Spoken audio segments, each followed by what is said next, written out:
Yes, and welcome back to another brand new edition of Weed on Wrestling. I am, of course, Weed, aka Alan, your host that tries to stay stolen the most.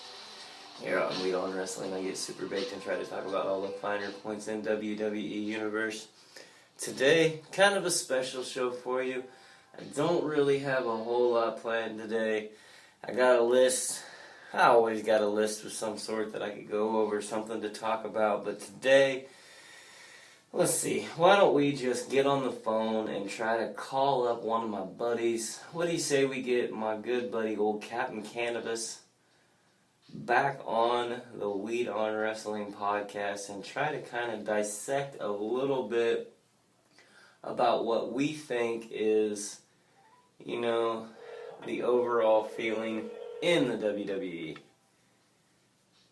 So, hey, what's going on, my dude? I am good, and welcome to Weed on Wrestling with Captain Cannabis here. Captain Cannabis, what are you up to, my buddy?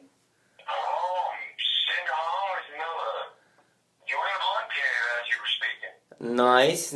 So, we were talking a little bit earlier, and we got to discussing some of our favorite parts of the wrestling genre, if you will, and that would be the cheap shots, the dirty moves, the moves that make you just go, oh man, you could have done that better, or I see what you did there, WWE. So what we did is we put out kind of a little mission for both of us. You kind of threw down the gauntlet to me and said, come up with a top 10 list of the dirtiest wrestlers. No certain era. It doesn't have to be in a certain company. Just your top 10 of the dirtiest wrestlers. Me personally, I put mine in a top 10 of an actual order. Captain Cannabis, what say you? Couldn't come up with a personal order for them. Yeah? They're all dirty on a different variation level. Mine is too. Okay.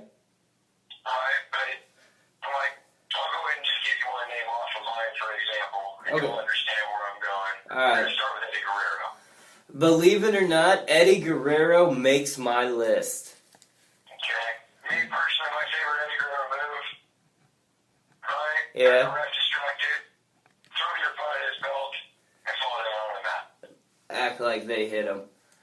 With my definition of Eddie Guerrero, I put his kind of moniker on here. I lie, I cheat, I steal. It's by any means necessary, whatever it takes. So at least we're in agreement with Eddie. We are in agreement with Eddie. I'll tell you where he landed on my list after you tell me a few more on yours, because I want to go in my specific order, and I'll let you know if we agree.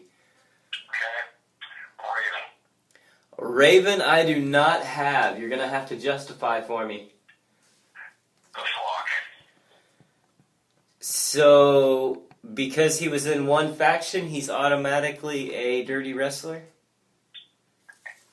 we have Raven's Nest and Raven's Flock. Alright, well, you got me on that. It may be two different... Both organizations would constantly interfere in his matches so he could get the win. This is true. And he did have that whole storyline where he took over basically Sandman's family in ECW and had all that happening to him. So, okay, alright, I understand the Raven now. I quote the Raven nevermore. So, let me have another one. Alright, this one will be in my top 3 of all time. Alright. The Nature Boy Ric Flair. Well, of course, I agree with you there. I mean, he's the dirtiest player in the game for a reason. Is there any doubt on that one? No. Just because there's no argument. No, I'm not going to argue with you whatsoever. Let me get another one. Okay, Road Dogg. Really? DX. I happen to agree with you. I just didn't even think of it. It didn't even cross my mind. And what makes me feel bad is I was watching earlier today the formation of New Age Outlaws on YouTube. I was literally watching it whenever he came down and basically took Billy Gunn from the Honky Tonk Man. That That is a genius. That is a genius one. Yeah, his mic skills were on par with nobody else. I mean, if you compare the pops that they got to the pops of, let's say, who's our biggest tag team today, Enzo and Cass, as far as pops, there's no comparison. New Age Outlaws always get the bigger pop. And I couldn't agree, Yeah. disagree with you any further. Now I'm going to throw you for a little loop here, and I want you to understand why. The gold dust. Interesting pick here. That is an interesting one. The mind game.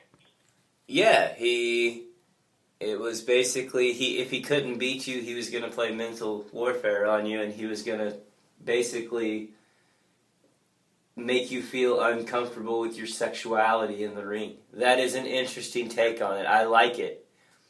All right, so that's 5. Do you want me to give you my 10 through number 5? All right, so my number 10, I mean, I had to put Jericho. If I'm making a list, I'm kind of the asshole that puts Jericho on a list. Okay, well, I agree with you with Jericho. That's one of mine. That is one of yours that makes your list as well? Yeah, Jericho did make my list. I mean, because if you look at his overall body of work, is there really any question? And if I think back, is this not what started this whole dirtiest player, dirtiest wrestler? Because we were talking about who is the biggest heel in the company now that Jericho has kind of ridden off into that proverbial sunset after what happened with Owens a week ago. So, all right, we're in agreement with Jericho. So that leaves you with 6, and we've mentioned 3 on mine so far. My number 9, and you may hate me for this, Vince McMahon. See, you got me on a loophole. The douche gave himself titles. That's titles, plural. Plural here. He gave himself multiple titles. No argument there. All right, my number 8, Triple H. He always is in a faction, and you cannot forget about the sledgehammer. Unfortunately, the game did not make my list. Okay. You want to hear my number 7 on my list? Yeah. HBK, the Heartbreak Kid, Shawn Michaels. Not his early stuff, more towards the later part of his career whenever he was basically taking those backwards nut shots with his leg, and he was feigning the injury and stuff like that. So I got to go the later part of Shawn Michaels' career. Exactly. Except for Triple H, but then again, he did betray Triple H on multiple occasions. And then, like I said earlier, my number 6 is Eddie Guerrero. I mean, he lies, he cheats, he steals by any means necessary. He said win at all costs, and I mean, the result was pretty obvious. He is one of the greatest of all time. Yes. Alright, my number 5. The ultimate bad guy. A.O. Scott Hall. I could not be in further agreement with you. Did he make yours? Yes, he was on my list. Alrighty. So we're kind of lining up on a lot of them here. We've got, 5 of them that line up so far? Yeah, pretty much. My number 4, and you may not agree with me here, The Miz. But it has to be with Maurice. I mean, he is the best true heel working today now that, like we said, Jericho is semi-retired. But is he really dirty? With Maurice there, yes. She's always distracting the refs or causing interference or throwing something on the opponent, spraying them with something from her purse. So yeah, I would have to say that, and that's why I put him at number 4 above some of the other guys, is because he has it more, not him being the dirtiest, it's just the dirt comes with him. It's kind of like with Macho Man Randy Savage. He may not have been doing the bad stuff, but the interference and the distractions and things like that were going to come. Yeah, I can't disagree with that. I mean, he didn't make my list, but again, Yeah. Yep. All right, getting into my top 3. Do you want to go ahead and say the rest of your list, or you want me to round it out? I'll give you 2 more. All right, who we got? We got Edge. Edge? No shit. That makes mine, too. But was there a question if he was going to make my list? I mean, I am the ultimate Edge head. I just felt that necessary agreement. And this one you're going to hate me for. All right. Owen Hart. Ooh, that one is interesting. I didn't see that one coming. That one came out kind of out of left field. You got to explain this one, because how can you? I don't know. I'm trying to. I don't even want to say how can you think of him dirty now that he's passed. But everything that I think back on him, yeah, he kind of was a shady dude in the ring. Like, is this explanation for you, Wade? He wasn't Brett. No, he really wasn't Brett, and he fought his whole career trying to prove that, even towards the later parts, not really the blue dude, but whenever he joined Nation of Domination. Yeah. I mean, yeah, so, okay, I understand that. Alright, like I said, my number 1 was Ric Flair. My number 2 is the ever opportunistic Edge. So, the Rated R Superstar is my number 2. My number 3, the $1 Million Man, Ted DiBiase.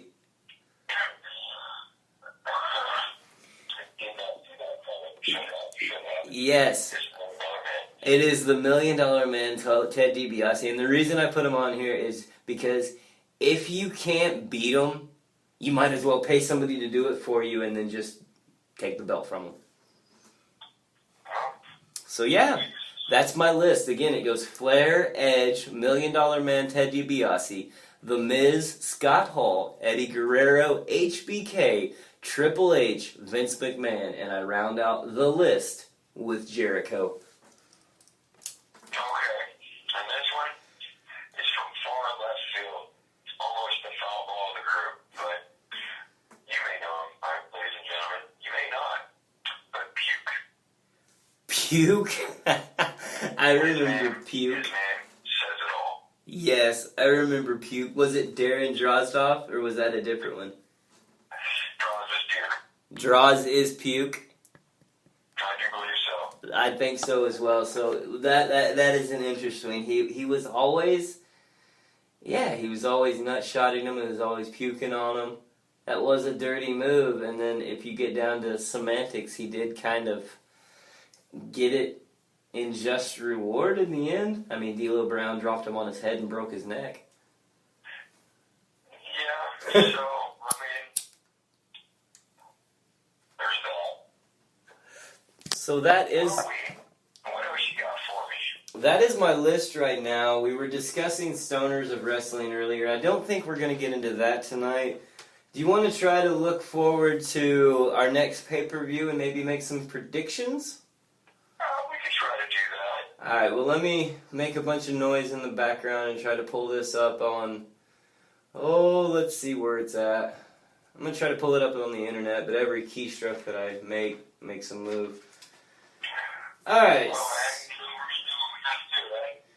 Yep, I'm going to move this over here so it doesn't come across the mic quite as bad.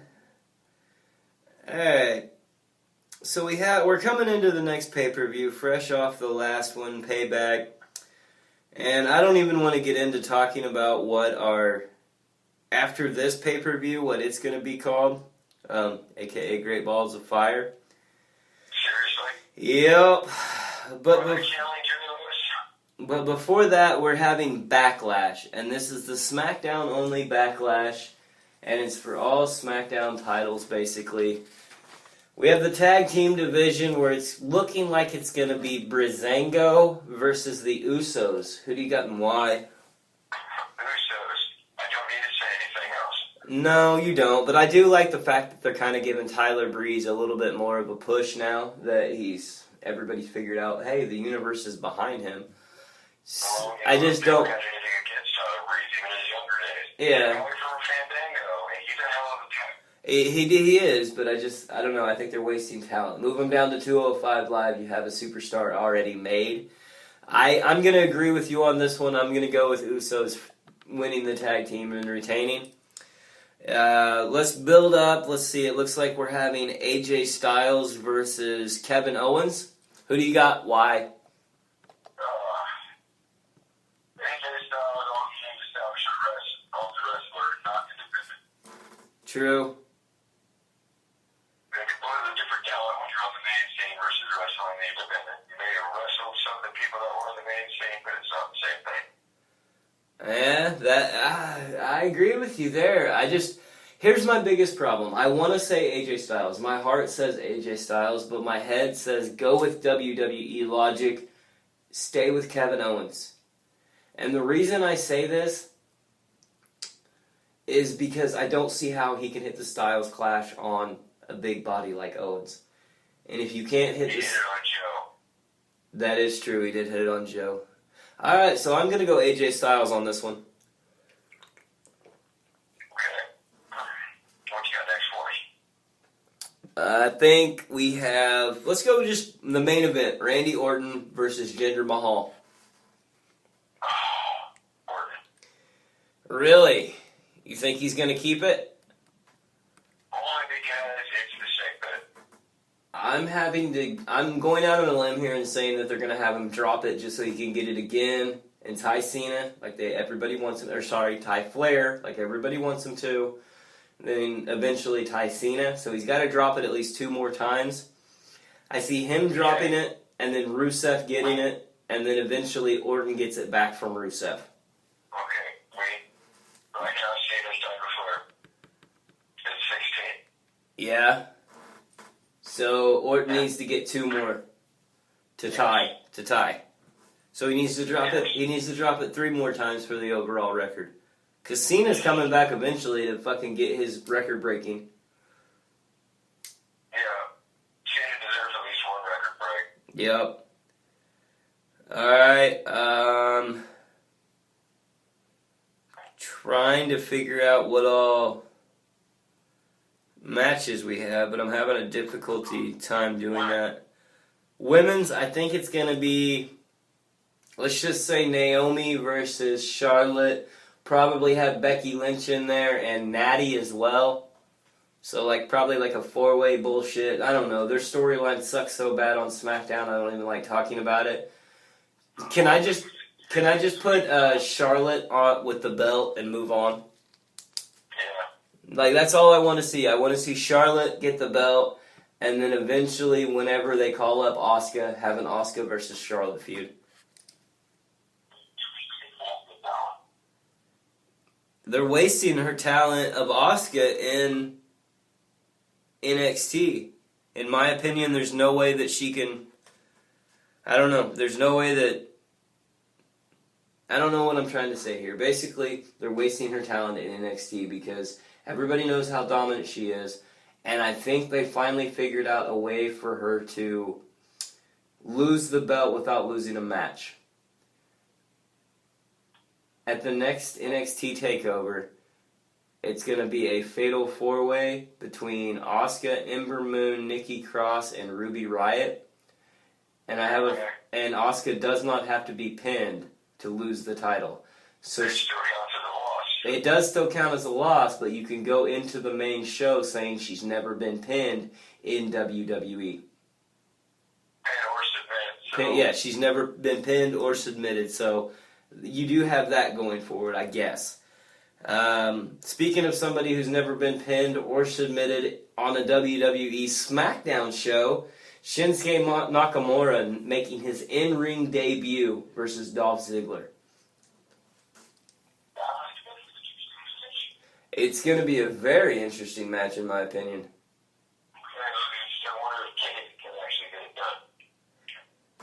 I mean, with the hard-hitting style of Shinsuke Nakamura, I mean, he is the king of strong style. You combine that with the selling ability of Dolph Ziggler. Former Spirit Squad member, a.k.a. Kenny. Yes, he is formerly, yeah. Well, You know, it is what it is. He's been in the fucking business for, what, 15 years now? At least, maybe 20? So... Yeah, everybody's got to eat the proverbial shit sandwich. Exactly. So, who you got, Nakamura or Ziggler? I'm going to have to give it to Nakamura just against the whole drug disaster. Yep. I mean, I gotta give it to my dude Shinsuke Knox. There's not really a question there. And that's about everything that I've got for Backlash that I can find. Because I don't... That's what? 5 matches? Yeah, that's 5 matches, and I'm sure there'll be fucking stupid shit added. I don't know what it's gonna be, but there'll probably be stupid shit added eventually. Alright, what do you want to talk about? Anything else? Because it's been 20 minutes. At least say we get the fuck out of here, huh? Alright, dude. Thank you for coming on, my bud. I will holler at you later. I really appreciate it. No problem, man. Alright, take care of yourself. And that... Alright, later, Captain Cannabis. Peace. And that, my friends, is Captain Cannabis with his little bold predictions for the upcoming Backlash pay-per-view, as well as my predictions, and we went down the list of our top 10 dirtiest wrestlers in the game. So yeah, that's been Weed on Wrestling. I've been Weed, a.k.a. Alan. I'll be back on tomorrow night, and I'll talk some Monday Night Raw, everything that's happened with that. And here's what we know coming into it, so I don't really have to go over it tomorrow. Well, fuck it, I'll just go over it tomorrow. What do you say we get the fuck out of here, huh? Let's do that. It was nice of old Captain Cannabis to come on today and grace us with his presence. Yeah, let's just get the fuck out of here. You guys take care of yourselves. Take care of each other out there. If anybody's still listening, you can find me in all the normal places. Spreaker, iTunes, SoundCloud, iHeartRadio, YouTube, and of course Twitter. It's at Weed on Wrestling. That's all one word, Weed on Wrestling. Let's get the fuck out of here. Shout out to my dude, Ryan Baker. Peace.